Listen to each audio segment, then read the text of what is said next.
Welcome to Arha Telugu stories. ఈరోజు కథ ప్రణయమా ప్రళయమా part 13. ఇంత మంచి స్టోరీని మనకు అందించిన వారు ఈషా అద్వైత గారు. ఇక స్టోరీలోకి వెళ్తే, తన తండ్రుల తర్వాత మరొకరు చేత్తో రిషిక తిన్న మొదటి ముద్ద. ఆ క్షణం ఆమెలో చిన్న స్వార్థం కూడా పుడుతుంది. తాము కూడా ఆ ఫ్యామిలీలో ఒక పార్ట్ అయితే బాగుండు అని. కానీ మిగిలిన వాళ్ళ బిహేవియర్ వెంటనే ఆమెలో ఆ ఆశల్ని తొలిచేస్తుంది. వాళ్ళ ముగ్గురు భోజనాలు చేశాక ఒకప్పుడు వంశీ యూజ్ చేసుకున్న రూము ఇప్పటికీ అలాగే ఉండటంతో వాళ్ళని ఆ రూమ్లోకి తీసుకెళ్తారు మంగ. మిగిలిన వాళ్ళెవరూ వాళ్ళని డిస్టర్బ్ చేయాలనుకోరు. దాంతో వెళ్తున్న గెస్ట్స్కి రిటర్న్ గిఫ్ట్స్ ఇస్తున్న సంయుక్త దగ్గరికి సావిత్రి వెళ్తే, ఇంకా స్టేజ్ మీదే ఉన్న కౌశల్ హైమాల దగ్గరికి తను వెళ్తుంది శాంభవి. స్ఫూర్తి, నువ్వు ఇంకా భోజనం చేయకుండా ఇక్కడే ఉన్నావా? చాలా లేట్ అయింది, ఇక వెళ్ళు అంటూ హైమా పక్కన చైర్లో కూర్చొని ఆమె కంపెనీ ఇస్తున్న స్ఫూర్తిని స్టేజ్ దింపేస్తుంది శాంభవి. ఇక ప్రియాంక అయితే అక్కడికి వచ్చిన తన పుట్టింటి వాళ్ళకి మర్యాదలు చేయటంలో బిజీగా ఉంటుంది. వాళ్ళకి దగ్గరుండి భోజనానికి తీసుకెళ్తూ వాళ్ళ పక్కన కూర్చొని సోది పెడుతూ కౌశల్ గురించి గొప్పలు చెప్తూ ఇంట్లో జరిగేది పట్టించుకోదు ప్రియాంక. అత్తయ్య, ఆకలిగా ఉందని హైమ నీరసంగా అడిగేసరికి, ఇంకా వచ్చేవాళ్ళు ఉన్నారు, అప్పటిదాకా జ్యూస్ తాగండి అని జైతో జ్యూస్ తెప్పించి ఇస్తుంది శాంభవి. తనకి ఆకలిగా ఉందని చెప్పాక కూడా ఇంకా ఎందుకమ్మా అలాగే కూర్చోవటం, వెళ్ళి తన కోసం ఫుడ్ తీసుకురావచ్చుగా, ఎవరి కోసమో తన కడుపు మార్చటం అంత అవసరమా అని విసుక్కుంటాడు కౌశల్. అది కాదురా, తాతయ్య చూస్తే తిడతారని శాంభవి చెప్తుంటే, బావా నాకేం ఆకలిగా లేదని బెదురుగా చెప్తుంది హైమ. దాంతో ఇంకేం మాట్లాడడు కౌశల్. అసలు తనకేం నచ్చలేదు. తన మీద తనకే తెలియని విసుగు, తన చుట్టూ జరుగుతున్న వాటి మీద రేగుతున్న కోపాన్ని అనుస్తున్న వైనం తనని మెంటల్గా హెరాస్ చేస్తోంది. కష్టంగా తన ఫీలింగ్స్ని హైమ మీదకి మరలించుకుంటున్నాడు. మనసు తేలిక ఉన్నట్టే అనిపిస్తుంది, కానీ ఒక్కోసారి చాలా భారంగా మారిపోతుంది. అన్నీ నచ్చినట్లే ఉంటున్నాయి, కానీ ఏమీ నచ్చటం లేదు. మనసు మరేదో కోరుకుంటోంది, కానీ అదేంటో అర్థం కావటం లేదు. అనేక రకాల ఆలోచనల్లోనే అతడి కాలం కరిగిపోతుంది. తనకేం కావాలో క్లారిటీ లేదు. కనుకనే ఫ్యామిలీ కోసం ఆలోచిస్తూ తల వంచాడు, తన వల్ల వాళ్ళైనా సరే హ్యాపీగా ఉంటారని. వంశీ, శ్రీకాంత్, రిషిలని రూమ్లోకి తీసుకెళ్ళాక వాళ్ళని బెడ్పై కూర్చోబెట్టి వాళ్ళ ఎదురుగా కూర్చుంటారు మంగగారు. ఏమాత్రం చేంజ్ అవని తన రూమ్ని మౌనంగా చూస్తుంటాడు వంశీ. ముఖ్యంగా వాళ్ళకి ఉన్న తమ ఫ్యామిలీ ఫోటో, శాంభవి పెళ్లిలో తీసుకున్న ఫోటో అది. తన తల్లిదండ్రులు సావిత్రి, శాంభవి, శివ మాత్రమే ఉన్న ఆ పిక్లో తండ్రి తన భుజం మీద చెయ్యి వేసి మరీ తీసుకున్నారు. ఇప్పుడు ఫ్యామిలీ ఫోటోలో తనే అవసరం లేదు. వంశీ ఆలోచన అర్థమై ఓదార్స్తూ అతడి భుజం మీద చెయ్యి వేస్తాడు శ్రీకాంత్. దాంతో తేరుకొని నేను బాగున్నా అన్నట్టు కళ్ళార్పుతాడు వంశీ.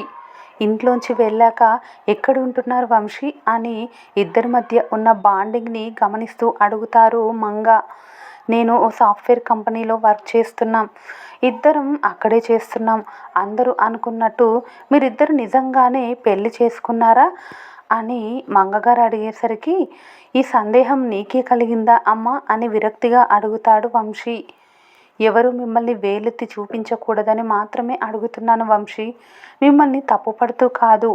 ఈ విషయం తెలిస్తే మీ నాన్నగారికి నీ మీద కోపం పోయి నిన్ను నాతోనే ఉండనిస్తారన్న పిచ్చి ఆశతో అడుగుతున్నాను అంటూ తన ఒడిలో పడుకున్న వంశీ చెంప బాధగా నిమురుతారు. ఎవరెవరో మా గురించి ఏవేవో అనుకుంటున్నారు, అందరి గురించి కాదమ్మా, నువ్వేమనుకుంటున్నావో నాకు అదే ముఖ్యం. వాళ్ళ మాటలకు తనలోని బాధ ఎక్కువవుతుంటే శ్రీకాంత్ ఒడిలో తల పెట్టుకుని పడుకున్న రిషి బాధగా కళ్ళు మూసుకుంటుంది. ఆమె తల నిమురుతూ తను సైలెంట్ అయిపోతాడు శ్రీకాంత్. పెళ్లి చేసుకున్నారా లేదు నాకు తెలియదు, కానీ మీ ఇద్దరి మధ్య ఉన్న అనుబంధం నాకు చాలా నచ్చింది. వంశీ, నువ్వు కష్టంలో ఉంటే తను చూడలేకపోతున్నాడు, తను బాధలో ఉంటే నువ్వు ఓదార్చటం, ఒకరికొకరు తోడుగా ఉన్న మీ ఇద్దరి మధ్య బంధం మాత్రమే నేను చూస్తున్నాను అంటారు ఆవిడ. ముఖ్యంగా మీరిద్దరూ కలిసి మీ కూతుర్ని చూసుకుంటున్న విధానానికి నాకు మాటలు కూడా రావటం లేదు. తను ఎంతో అదృష్టం చేసుకున్నందుకే మీ ఇద్దరి నీడలోకి చేరగలిగిందనిపిస్తోంది. మంగగారు ఇంకా ఏదో చెప్పేలోపే సడన్గా ఆ రూమ్ డోర్ ఓపెన్ అవుతుంది. ఉలిక్కిపడి లేచి కూర్చుంటుంది రిషి. ఎవరు వచ్చారు? వెంటనే తనకు అర్థం కాకపోయినా ఆ గొంతుని ఈజీగా గుర్తుపట్టి కంగారులో శ్రీకాంత్ చేతిని గట్టిగా పట్టుకుంటుంది. తన తల్లి ఒడిలో పడుకున్న వంశీ కూడా ఒక్కసారిగా లేచి కూర్చోవటంతో భర్తను చూసి మంచం దిగుతారు మంగగారు. వాళ్ళ నలుగురి వైపు విసుగ్గా చూస్తూ, మీ మాటలు బయటకు వినిపిస్తున్నాయి. నువ్వు అడిగితే వాడు పెళ్లి చేసుకున్నాడో లేదో చెప్తాడనుకుంటున్నావా? మన ఇంట్లో లేని పరువు తక్క పనులన్నీ వీడే చేస్తున్నాడు. పెళ్లి చేసుకోవటం, కాపురం చేయటం, ఒకరి మూతులొకరు నాకోవటం అని అసహ్యంగా ఆయన అంటుంటే అప్పటి వరకు ఓపికగా భరించిన వంశీ సీరియస్గా చూస్తే రిషిక మాత్రం ఇక ఆపండి అని చాలా గట్టిగా అరుస్తుంది.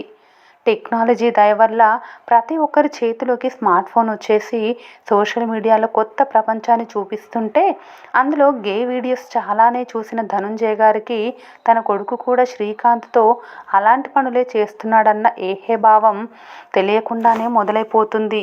చాలా వరకు అలాంటి వీడియోస్లో వంశీని శ్రీకాంత్ని ఊహించుకున్న ఆయన వాళ్ళిద్దరు కాపురం చేస్తున్నట్టు తనలో తానే ఇమాజిన్ చేసుకొని ఉన్న అసహ్యాన్ని ఇంకాస్త పెంచుకుంటారు. సైలెంట్గా ఉన్నామని ఇష్టం వచ్చినట్టు మాట్లాడితే ఊరుకుంటామనుకోకండి. పిలిచింది ఇలా అవమానించడానికేనా అని రిషి అడుగుతుంటే, రిషి గొడవలొద్దు వెళ్ళిపోదామని ఆమెను కంట్రోల్ చేస్తాడు శ్రీకాంత్. అప్పటికే వర్మగారి మొహం పండు మిర్చికి దగ్గరలో ఉండటంతో ఆయన కోపాన్ని చూసిన వంశీ సైలెంట్ అయితే చూడని రిషి మాత్రం అస్సలు తగ్గదు. నేను ఇప్పటి వరకు నానమ్మ గారి కోసం మాత్రమే ఆలోచించాను. కానీ ఇలాంటి వాళ్ళ మధ్యలో ఉండటం కూడా తప్పే డాడీ. మీ వాల్యూ వీళ్ళకి తెలియదు. తెలియని వాళ్ళతో మనం ఉండటం నాకు ఇష్టం లేదు. వెళ్ళిపోదాం. కానీ మిమ్మల్ని వీళ్ళు తప్పు పట్టే ఛాన్స్ మరోసారి ఇవ్వకుండా చేసి వెళ్ళిపోదాం అంటుంది రిషి. మామయ్య గారు ఎందుకండి గొడవ పడుతున్నారు అని శివ అడ్డుపడుతుంటే, రిషి వెళ్దాం పదమ్మా అని వాళ్ళతో వాదించటం కూడా ఇష్టం లేని వంశీ ఆమె చేయి పట్టుకొని ఆ రూమ్ నుంచి బయటకు తీసుకొచ్చేస్తాడు. మీ కొడుకుని మీరే అర్థం చేసుకోలేకపోతే బయట వాళ్ళు ఇంకేం అర్థం చేసుకుంటారు మామయ్య? అసలు బావ ఏం తప్పు చేశాడని ఇన్ని మాటలు అంటున్నారని విసుగ్గా అడుగుతాడు సంతోష్. నాన్నగారు, అన్నయ్యని కొన్ని రోజులైనా ఇక్కడ ఉండనివ్వండి. అమ్మ గురించి కొంచెమైనా సరే ఆలోచించండి. మీరు అనవసరంగా ఎక్కువగా ఊహించుకొని వాళ్ళని అవమానిస్తూ బాధ పెడుతున్నారని సావిత్రి అంటుంటే కోడలికి వంత పాడతారు కమలాక్షి గారు. కమలాక్షి అప్పుడే హైమాని తీసుకుని లోపలికి వస్తున్న శాంభవి జరుగుతున్న గొడవ తెలియక, అన్నయ్య అప్పుడే వెళ్ళిపోతున్నావా? పెళ్లి వరకు ఉండవా అని కంగారుగా అడుగుతుంది. మధుకరికి నాలుక ఉన్నా లేనట్టే, కాబట్టి అతను నార్మల్గానే ఉంటాడు. ఎటూ మాట్లాడకుండా. ప్రియాంక ఇంకా బంధువుల్ని సవరిస్తూనే బయటే ఉంటుంది. స్ఫూర్తి కూడా భోజనం చేసేసి లోపలికి వస్తే జరుగుతున్న గొడవకు సంయుక్తకి కాల్ అందుకొని వేగంగా ఇంట్లోకి వస్తాడు జై. ఎవరేమడిగినా ఏం మాట్లాడకుండా నిలబడ్డ వంశీ వెళ్దాం అన్నట్టు శ్రీకాంత్ని చూస్తే వెళ్ళిపోతున్న వాళ్లకు అడ్డుగా వస్తాడు జై. వెళ్ళనివ్వు జై, నీ మాట కోసం అమ్మ కోసం ఇక్కడి వరకు వచ్చాను. ఇక జరిగింది చాలు, మమ్మల్ని ప్రశాంతంగా ఉండనివ్వండని వంశీ అంటుంటే, నన్ను క్షమించు మామయ్య, నా వల్ల నీకు అవమానం జరిగింది. నేను మిమ్మల్ని మీట్ అవ్వకపోయినా బాగుండేదేమో అని పశ్చాత్తాపంగా అంటాడు జై. లేదురా, నువ్వు రావడం వల్లే అమ్మని నేను మళ్ళీ చూశాను. అందుకు నాకు సంతోషంగానే ఉంది. వంశీ, కనీసం నా కోసమైనా నేను పోయేలోపు ఒక్కసారి తిరిగిరా. కనీసం నేను పోయాకైనా వచ్చి నాకు తల కొరివి పెట్టి ఈ నరకం నుంచి బయటపడే అని మంగగారు బాధగా అంటుంటే కనీసం ఆవిడ వైపు చూడలేక ముందుకు వెళ్తారు ఆ ముగ్గురు. తిరిగి వెనక్కి చూస్తే వెళ్ళలేమన్న ఇదితో, ఎందుకు నాన్నగారు అందరినీ ఇలా బాధ పెడుతున్నారు? ఎవరికీ కనిపించని లోపం మీకే కనిపిస్తోందా? అసలు ఏం జరిగిందని ఇంత గొడవ చేస్తున్నారు? కనీసం అమ్మ కోసం కూడా ఆలోచించరా అని సావిత్రి నిలదీస్తుంటే, అన్నయ్యని కొన్ని రోజులైనా ఉండనివ్వండి నాన్నగారు అని శాంభవి కూడా ప్రాధేయపడుతుంది. నాన్నగారు, అమ్మ అని మధుకర్ కంగారుగా అనేసరికి అందరూ కుప్పకూలిపోయిన మంగగారిని చూసి ఇంకాస్త టెన్షన్ పడతారు. ఆవిడకి మళ్ళీ ఫిట్స్ రావడంతో వెళ్ళిపోదామనుకున్న వంశీ కూడా వెనక్కి రాక తప్పదు. బయట వేడుక వదిలించుకొని అప్పుడే లోపలికి వస్తున్న కౌశల్ కంగారుగా ఆవిని చేరి ఫాస్ట్గా ఎత్తుకుని రూమ్లోకి తీసుకెళ్తాడు. వెంటనే జై వెళ్ళి డాక్టర్ని తీసుకురావడంతో ఆమెకి యూజ్ చేస్తున్న మెడిసిన్ నుంచి ఎప్పుడైనా ఫిట్స్ వస్తే ఇంజెక్ట్ చేయమని సీనియర్ డాక్టర్ ఇచ్చిన ఇంజెక్షన్ని అప్పటికప్పుడు లోకల్ డాక్టర్తో వేయిస్తారు. ఆ ఇంజెక్షన్ చేసిన కాసేపటికే కాస్త సర్దుకొని నిద్రలోకి జారుకుంటారు మంగగారు. మీ పంతం కోసం అమ్మమ్మ ప్రాణం తీసేస్తారా? మామయ్య ఇక్కడే ఉంటాడు. మామయ్య మాత్రమే కాదు, తనతో శ్రీకాంత్ అంకుల్ కూడా ఇక్కడే ఉంటారు. కాదని బయటకు పంపించిన వాళ్ళని ఒక్క మాటన్నా నేను సహించని తాతయ్య అంటూ అప్పటి వరకు సైలెంట్గా ఉన్న కౌశల్ మొదటిసారి తన తాతయ్యకు వ్యతిరేకంగా గొంతు విప్పుతాడు. వ్యూవర్స్, ఈరోజు ఈ స్టోరీ పైన మీ విలువైన అభిప్రాయాన్ని కామెంట్ రూపంలో తెలియచేయండి. అలాగే స్టోరీ నచ్చితే మన ఛానల్ని లైక్ చేసి సబ్స్క్రైబ్ చేసుకొని మరికొంతమందికి షేర్ చేయండి. Thank you.